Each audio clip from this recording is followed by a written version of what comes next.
Imagine you are floating in the most beautiful place you have ever seen. Stars in every direction, colors that don't exist on Earth, violet nebulae bleeding into gold, ancient light from galaxies born before our sun even existed. The silence is total, perfect, sacred. You are utterly alone, and somehow it feels like peace. Then you look ahead, and there it is.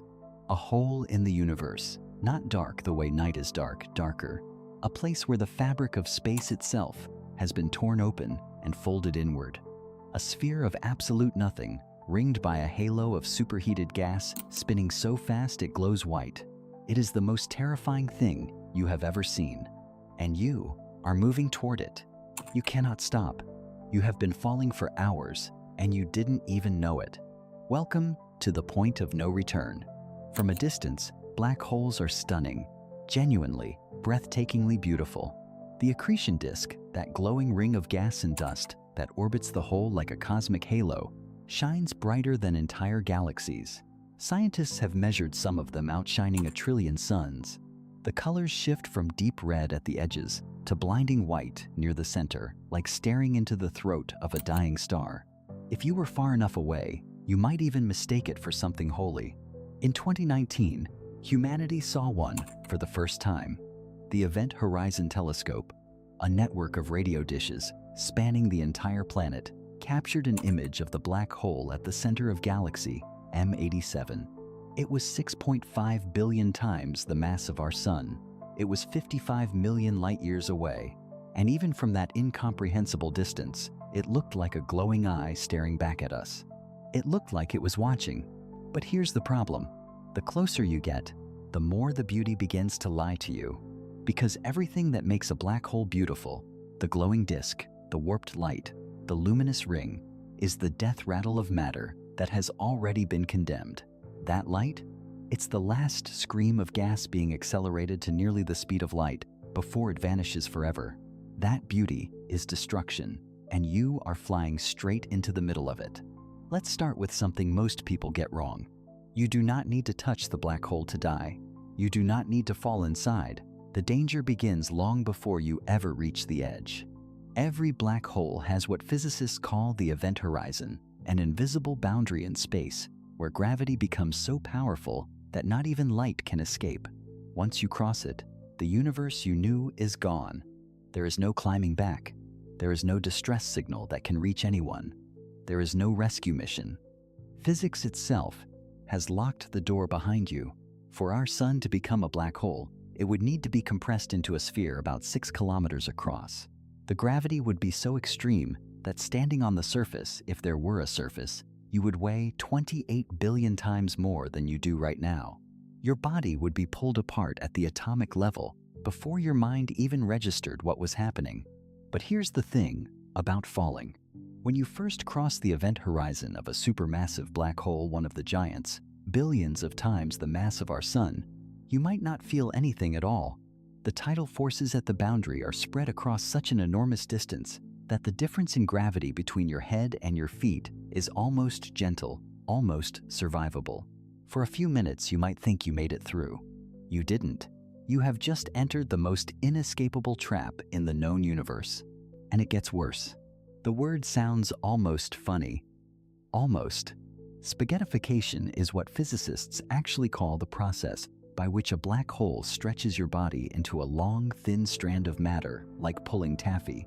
Except the taffy is you, and the process involves every atom in your body being separated from every other atom in sequence, starting from whichever part of you is closest to the singularity. Here is what it would actually feel like.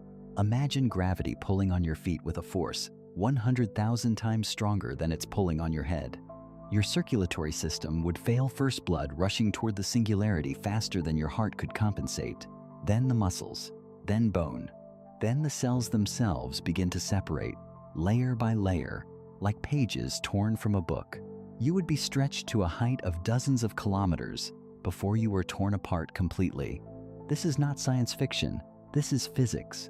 This is math that has been tested, verified, and confirmed by some of the greatest minds in human history. For a stellar mass black hole, one roughly 10 to 20 times the mass of our sun's spaghettification begins outside the event horizon.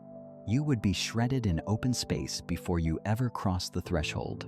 The black hole would reach out with its gravity, like a hand, and simply unmake you. NASA watched this happen in 2016, not to an astronaut, thankfully, but to a star. A star that had drifted too close to a supermassive black hole was ripped apart in an event called a tidal disruption event. The star was stretched, compressed, and devoured over the course of months. From our telescopes, it looked like a sudden burst of X-rays and ultraviolet radiation. From inside, it must have been the most violent thing in the universe. But that's not even the worst part. Before you even get close enough for gravity to become your executioner, something else is waiting for you. The accretion disk, that gorgeous glowing ring, is not just beautiful, it is one of the most hostile environments in the known universe. Gas and dust spiraling into the black hole are compressed and accelerated until they reach temperatures in the hundreds of millions of degrees. The disk radiates energy across every frequency of the electromagnetic spectrum: visible light, ultraviolet, X-rays, gamma rays. Gamma rays, the same radiation that makes nuclear bombs so catastrophic. Astronauts in Earth orbit are protected from most cosmic radiation by our planet's magnetic field. Step outside that protection, and radiation becomes a serious medical concern within weeks. Now imagine standing in the path of a jet of gamma radiation being fired from the poles of a black hole at nearly the speed of light. These jets, called relativistic jets, have been measured extending for thousands of light years. They are so powerful that if a black hole at the center of our galaxy decided to point one in our direction, it could strip away Earth's ozone layer from thousands of light years away.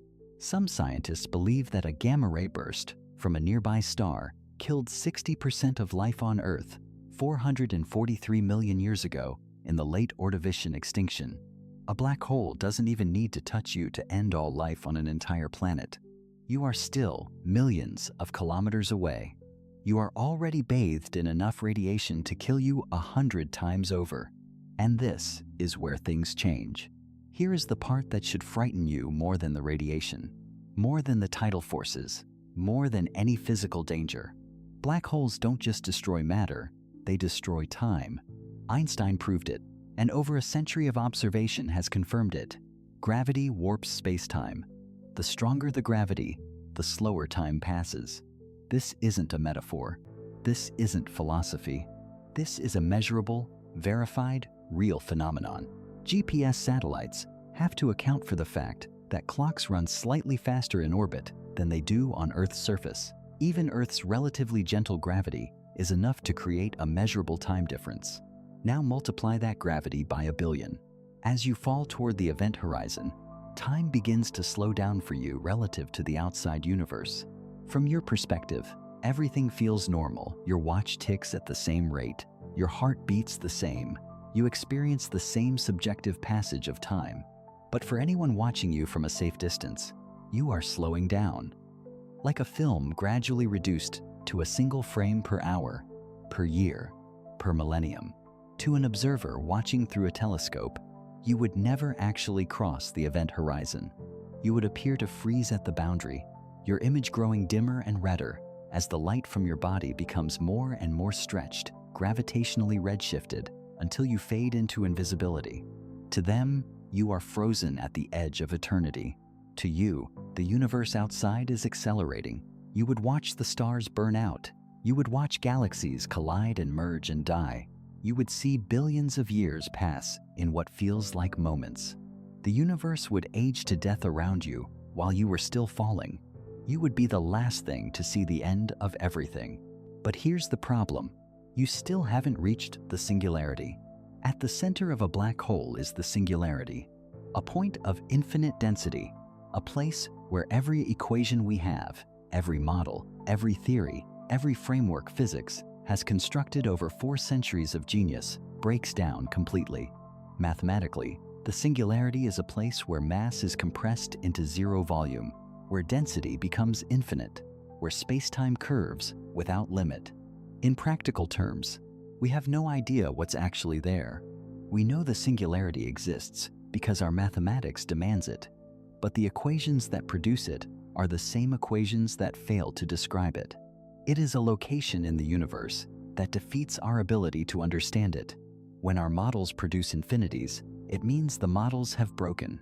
It means we have reached the edge of human knowledge and stepped off it. Some theories suggest the singularity might be a ring rather than a point. The Kerr solution for a rotating black hole allows for this and that. Through the center of a rotating black hole, there might exist a passage. To where? Theory says. Another point in space. Another universe. A white hole, the theoretical time reverse of a black hole, ejecting matter rather than consuming it. But no one knows. No information can escape from beyond the event horizon. No probe we send will ever report back. Even light cannot carry a message out of there. It is the most profound mystery in the observable universe, and it sits at the center of hundreds of millions of these objects scattered across the cosmos. The universe has hidden something from us, and it has hidden it perfectly. But it gets worse. For decades, physicists assumed that falling through the event horizon would be at least briefly survivable. The gentle crossing of the supermassive black hole, a few extra minutes of life before spaghettification began in earnest. Then, in 2012, a group of physicists led by Ahmed Almheri calculated something that shook the theoretical physics community to its core. They called it the firewall. Their math suggested that the event horizon, that invisible, gentle boundary, might not be gentle at all. That quantum mechanics and general relativity, when forced to reconcile at the edge of a black hole, might produce a wall of high-energy radiation at the exact moment of crossing, a firewall of infinite temperature, where any observer attempting to cross would be incinerated instantaneously, not spaghettified, not slowly destroyed, instantly converted into radiation at the moment of crossing. This created what physicists call the black hole information paradox, a contradiction between general relativity and quantum mechanics that has not been resolved. Two of our most successful scientific theories, when applied to the same location, produce incompatible answers. We do not know which one is right. We do not know what actually happens at the event horizon. We have built the most sophisticated instruments in human history. We have sent machines to the edges of the solar system. We have detected gravitational waves from black holes colliding 1 billion light-years away. We have photographed the shadow of a black hole. And we still cannot tell you, with certainty, what happens the moment you cross that line. The universe has a secret it is keeping from us. Here is what I want you to sit with. Right now, at the center of our galaxy, 26,000 light-years from where you are sitting there, is a black hole called Sagittarius A. It is 4 million times the mass of our sun. It has been there for billions of years. It will be there long after our sun has burned out and the solar system has gone cold and dark. And it is surrounded by stars that orbit it every few years, moving at thousands of kilometers per second, warped by gravity, aged by time dilation, slowly being consumed over geological timescales too vast for human imagination. We live inside the gravitational territory of a monster we cannot escape. We have always lived here. Our ancestors gazed at the same sky and never knew what lurked at its center. Every civilization that has ever existed on this planet has lived and died within the sphere of influence of a black hole. The universe was not designed with us in mind. It did not arrange itself to be hospitable. It did not carve out safe corridors for biology to thrive. We exist in a narrow, improbable band of conditions, the right distance from the right star, on the right kind of planet, protected by a magnetic field and an atmosphere so thin that a scratch across a globe would represent its entire depth. We are not conquerors of space. We are accidents of it. And somewhere out there, in the dark between the stars, hundreds of millions of black holes drift silently through the galaxy, invisible, unlit, detectable only by what they destroy. Some of them are moving. All of them are patient. The most honest thing physics has ever told us is this: there are places in this universe where you were never meant to arrive. And if you do, no law of nature, no act of engineering, no act of God can bring you back. The event horizon is not a death sentence. it's something colder than that. It's an ending without a witness.